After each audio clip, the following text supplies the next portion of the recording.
And tonight, out of Satsuma, Florida, breaking news straight out to investigative journalist Art Harris. What about it, Art?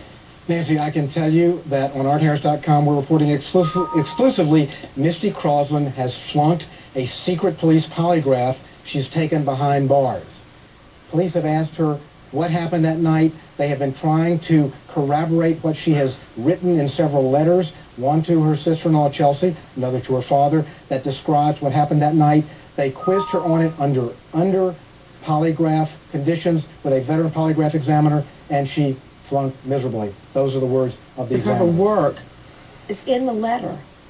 Well, Nancy, I can tell you that Chelsea Croslin's sister-in-law described to me that Misty told her a cousin from Tennessee, and her brother Tommy came over that night to steal a gun Ronald had been bragging about he had in his closet. They show up, the gun wasn't there. Misty said, you know, he must have taken it somewhere else. So Tommy said, I'm out of here. Cousin Joe got mad and took Haley. That is the story she's claiming in these letters to family members, Nancy.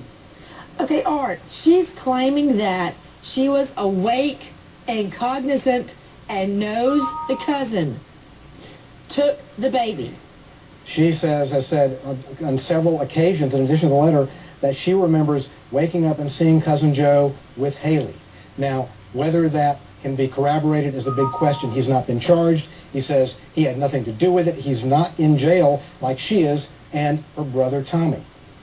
To Jenkins Art Harris, investigative journalist who broke the story just a few moments ago regarding yet another failed polygraph, what are the circumstances surrounding the poly?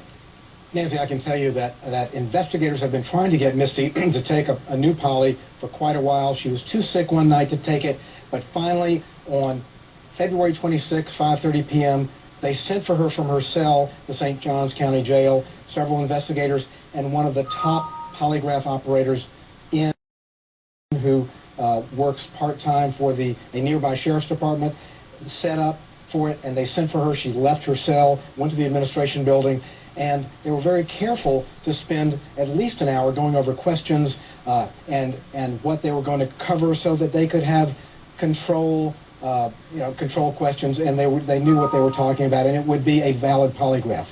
She then went over this story about Misty claiming Tommy and Cousin Joe showed up, and Joe took the baby. They went over it again and again. Investigators.